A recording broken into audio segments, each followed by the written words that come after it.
Buenas, ¿qué tal? Mi nombre es Claudio Silveri, soy profesor adjunto de la Clínica de Ortopedia y Traumatología de Adultos y vamos a hablar de conceptos básicos de la lumbalgia.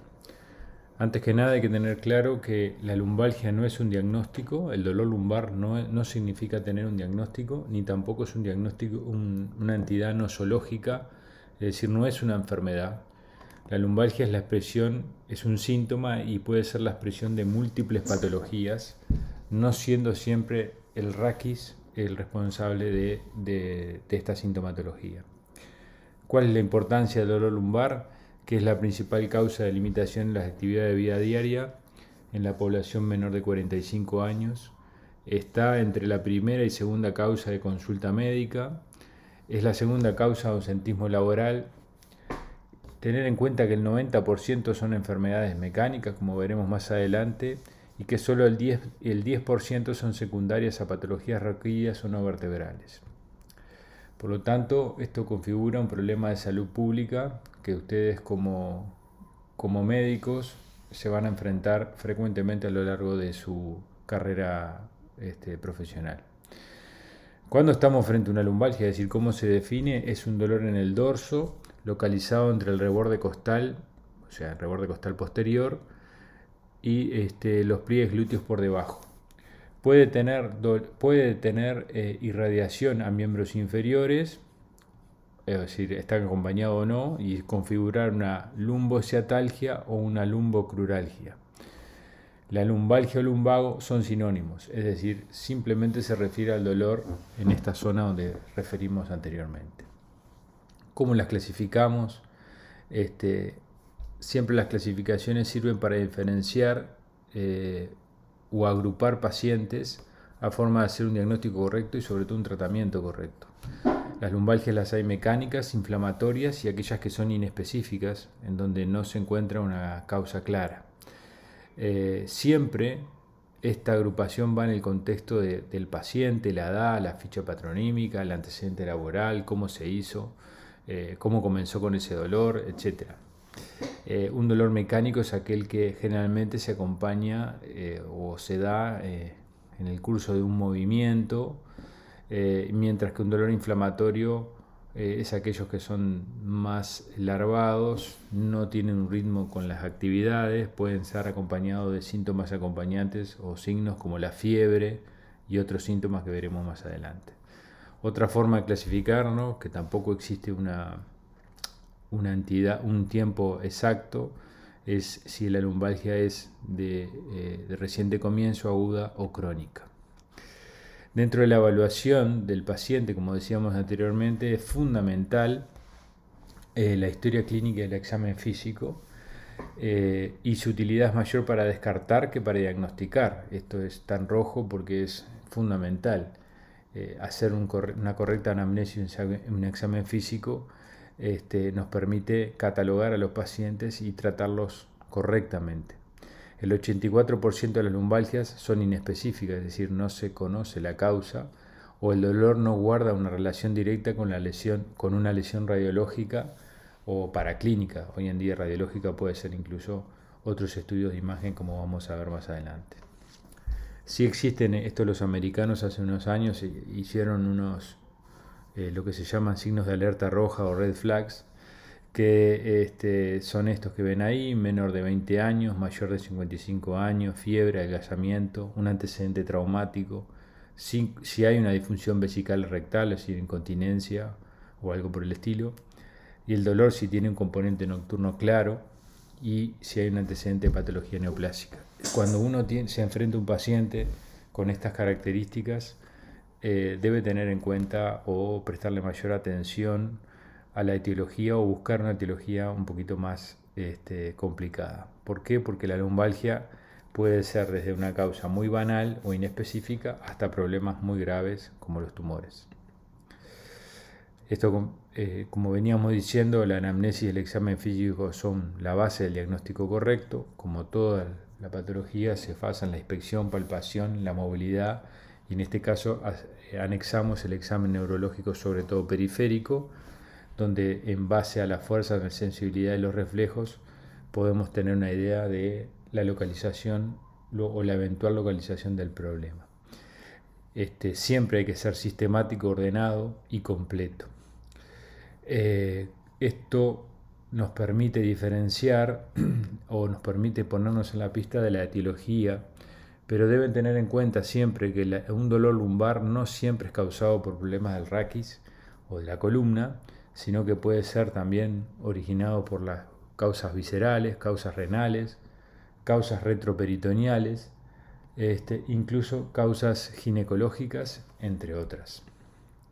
Por ejemplo, acá tienen el caso de un paciente que tenía una lumbocruralgia y en realidad lo que tiene es un sarcoma de Ewing, un tumor maligno de partes blandas localizado en el retroperitoneo, más que nada en la pelvis mayor. También existen causas vasculares como aneurismas de aorta que pueden ser causas, por eso es fundamental la palpación de los pulsos. Como ustedes ya saben de conocimiento previo anatómico básico o de la clínica, tenemos la suerte de que el raquis tiene una distribución metamérica y podemos establecer un poco el nivel de lesión que tiene el paciente de acuerdo al territorio motor, sensitivo y a los reflejos. Es muy claro, o ustedes deben tener claro, que el reflejo rotuliano representa el L3, L4, el reflejo aquiliano S1, también tiene un territorio que se explora L4 con el cuádriceps, la extensión de la pierna, y el S1 con la fuerza plantar del primer dedo, y la raíz L5 no tiene reflejo, pero se puede explorar desde el punto de vista motor como la dorsiflexión del tobillo. También hay que explorar territorio sensitivo, que pueden tener un patrón radicular o poliradicular, ya sea con síntomas deficitarios, es decir, en menos, o signos irritativos en más, parestesias, disestesias. También en la columna existen determinadas maniobras especiales que se denominan, solo vamos a nombrar la maniobra de la SEG en principio, que es una maniobra de estiramiento del nervio ciático. A veces esta maniobra puede ser positiva por causas extrarraquídeas de irritación del nervio ciático, pero en general también puede ser por causas intrarraquídeas. Y simplemente traduce un sufrimiento del nervio ciático. Y hay un estudio ahí que demuestra que en 2000 y pico de pacientes con hernia discal confirmada a través de cirugía, el signo era positivo en la enorme mayoría, en 97% de los casos. Siguiendo con la evaluación, siempre la evaluación de un paciente con dolor lumbar debe ser en ropa interior, siempre cuidando el pudor. La inspección debe ser completa. Hay que evaluar las posiciones que tiene el paciente. Puede tener una actitud escoliótica, es decir, puede estar como esta paciente, torcida, como se le dice habitualmente, que puede ser causada por el propio raquis, por una enfermedad del propio raquis como una escoliosis, o puede estar así por un dolor, es decir, por un dolor lumbar que le está causando una actitud antálgica. Y siempre destacamos la palpación de los pulsos, porque a veces hay pacientes que tienen claudicación intermitente dolorosa de causa vascular, pero también puede ser de causa raquídea por un canal estrecho, como veremos someramente más adelante. Siguiendo, después que uno evalúa el paciente, pide la imagenología, y siempre la imagenología es un estudio paraclínico que nos permite descartar problemas graves y nos apoya en la clínica. Es decir, como dice su nombre, son estudios que nos permiten descartar patologías graves como tumores, infecciones, síndrome de cola de caballo, que más que nada es diagnóstico clínico, fracturas y otros casos. Comenzando desde lo más sencillo a lo más complejo, siempre debe solicitarse una radiografía. Bueno, la radiografía es un estudio sumamente simple y accesible. Permite descartar sobre todo lesiones óseas tardías, no tanto así las agudas, y discrimina escasamente entre pacientes normales y los que no padecen un dolor lumbar agudo. Una en 2.500 estudios de radiografía mostraron una alteración no esperada tras el examen físico, o sea que es muy poquito lo que puede hacer de diferencia una radiografía en ese momento. pero es indispensable, sobre todo en los pacientes que vimos con alerta roja, en el lumbago postraumático o en una lumbalgia después de un traumatismo, en pacientes mayores de 70 años, en los menores de 20 años, como dijimos, y todos los pacientes que tienen las red flags o los signos de alerta roja que vimos previamente. La tomografía, bueno, es un estudio que cada vez se hace más en el contexto del politraumatizado o ha venido a sustituir un poco la radiografía en el contexto del politraumatizado o del accidentado. Es un excelente método de visualización, sobre todo óseo. Es complementario, obviamente, la radiografía y la resonancia. Y en el caso que uno vaya pensando un poco más en el especialista, es excelente para la planificación quirúrgica, evade un poco el tema, sobre todo la población para ustedes, o sea, la planificación quirúrgica, esto es más para el cirujano, y es de elección en las espondilolisis, mucho más que la resonancia, incluso que la radiografía, que también es un diagnóstico específico. La resonancia es el estudio hoy en día, diría yo, gold estándar en cuanto a la visualización cuando estamos en una lumbalgia por patología raquídea, no una lumbalgia mecánica, no una lumbalgia inespecífica. Aporta muchísima información al detalle, la anatomía completa, la intrarraquídea, la extrarraquídea. No, es un estudio bastante oneroso, o sea, caro, cada vez menos porque es más accesible, pero tiene como ventajas que no maneja, es a través del campo magnético de un gran imán y no tiene irradiación, pero nunca es el primer examen a solicitar. Siempre tenemos que hacer el examen físico, la radiografía, y si necesita o uno piensa que la resonancia le va a aclarar el diagnóstico, es un excelente estudio. En cuanto a las lumbalgias mecánicas, que son las más frecuentes, tienen una etiología, como les decía, de alteraciones de tipo fisiológico. No debe buscarse patología orgánica salvo en pacientes con signos de alerta roja, que ya los vimos. Aumentan con el movimiento y cede con el reposo, eso los define como lumbalgias mecánicas. Y en general no tienen signos radiculares, no tienen ciatalgia o cruralgia, es decir, dolores irradiados en el territorio del nervio crural, las cruralgias, o del nervio ciático, las ciatalgias, que ahí configurarían lumbocruralgias o lumbociatalgias. En general las lumbalgias mecánicas, el dolor lumbar puro, no tienen estos signos. El 60% de las lumbalgias mecánicas se recuperan en el correr del primer mes sin mediar tratamiento, sin mediar analgésico, sin mediar fisioterapia. Está demostrado bastante fehacientemente que esto es así, o sea, es parte de un síntoma que a las 4 semanas, sin hacer ningún gesto terapéutico, se van. El 80% se van en las primeras 6 semanas, es decir, que en el mes y medio, luego de iniciado, independientemente de cualquier tratamiento, la lumbalgia cede. Siempre hablando de lumbalgias mecánicas. ¿Cómo sería el tratamiento de una lumbalgia? Siempre es de menos a más. La rehabilitación fisiátrica tiene un rol fundamental y es una cosa que quiero destacar, que habitualmente, históricamente, se le manda a reposo a los pacientes. No debe ser mayor a 48 horas. La actividad física, o sea, no el reposo en cama, o sea, esto se refiere al reposo absoluto, no debe ser mayor a 2 o 3 días.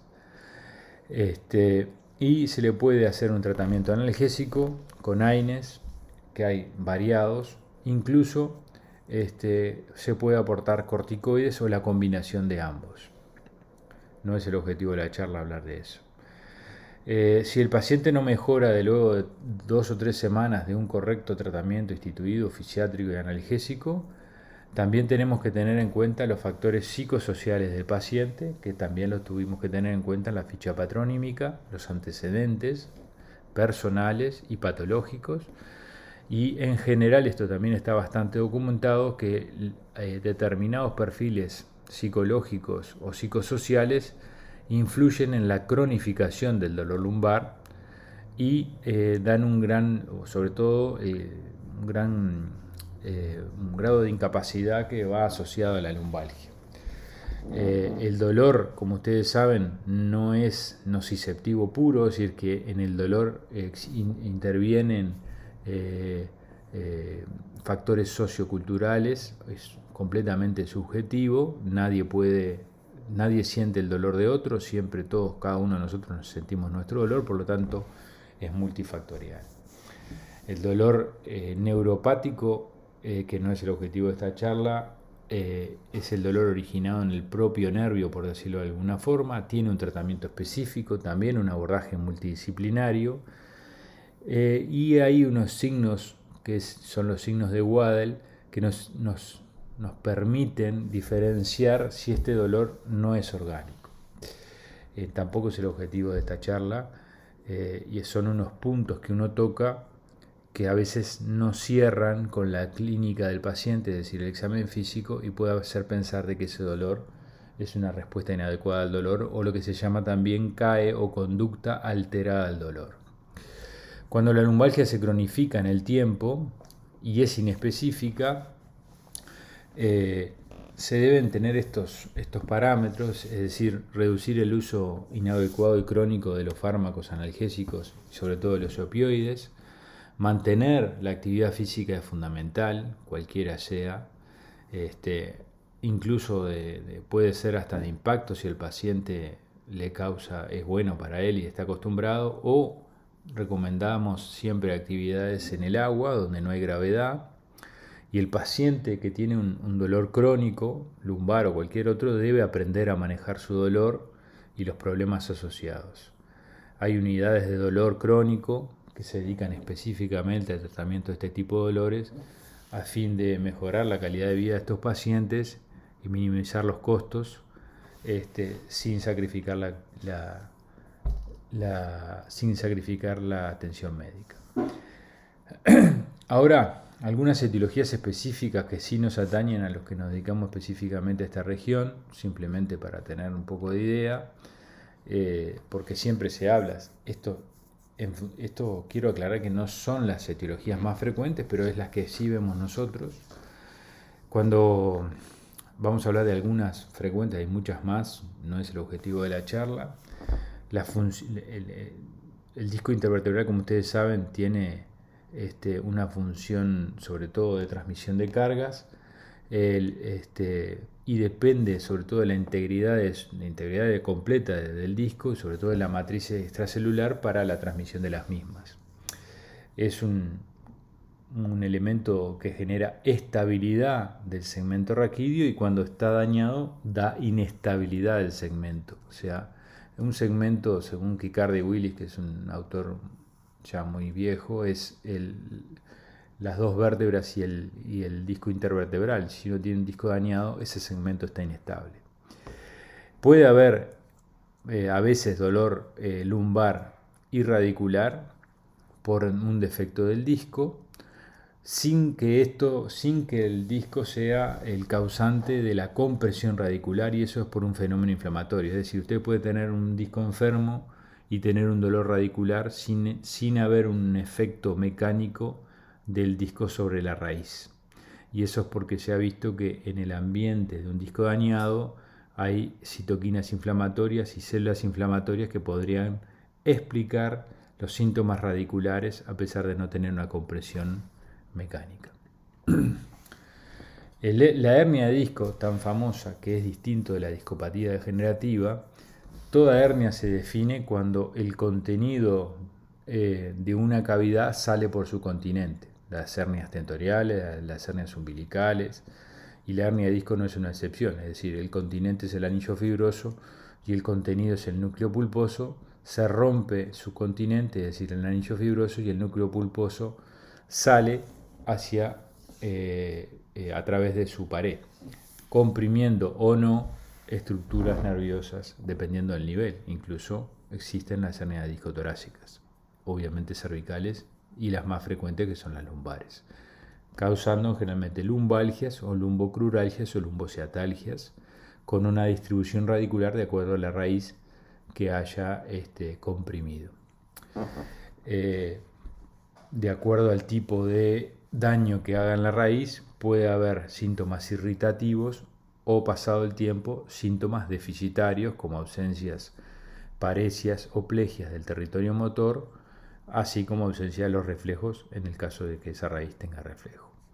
Y generalmente si hay una compresión intrarraquídea de una raíz del nervio ciático, que se forma sobre todo por el tronco lumbosacro y las primeras 3 raíces sacras, puede haber un signo de la SEC. Cuando la compresión es de una hernia más grande y es multiradicular, puede haber lo que se denomina un síndrome del cono medular o síndrome de cola caballo, que puede ser completo o incompleto, y no vamos a entrar en ese tema en este momento. Ahí tienen el ejemplo de una resonancia, es el estudio principal para ver esto, donde existe allí, como está marcado en la flecha, una hernia de disco posterolateral entre L5 y S1, es decir, en el segmento lumbosacro. Como ven en la resonancia, los discos superiores tienen un centro blanco y el disco dañado es negro y además está herniado. Eso habla de un daño del disco por pérdida de su contenido del núcleo pulposo y del agua. Los discos básicamente son 90% agua, con estructuras osmóticamente con proteoglicanos que tienen carga negativa, y por eso mantienen el agua dentro del disco. El disco, como ustedes saben, es una estructura avascular que se nutre por difusión de los platillos vertebrales. En este caso tenemos una tomografía donde también se puede observar, pero en mucha menor calidad, la hernia de disco, y en este caso el paciente fue intervenido, se hizo una disectomía simple y eso es los pedazos del disco que se extrayeron del paciente. Distinto de la hernia de disco es la discopatía degenerativa, que a veces se confunde con hernia de disco. Una cosa es que el disco, que la hernia es, como dijimos, la salida del contenido del núcleo pulposo a través de su continente, y en este caso la discopatía degenerativa del adulto es cuando el disco se daña sin herniarse, pero sí puede protruirse. Esto es producto de la estación de que somos bípedos, y que, como dijimos, el disco es avascular y está destinado a fallar.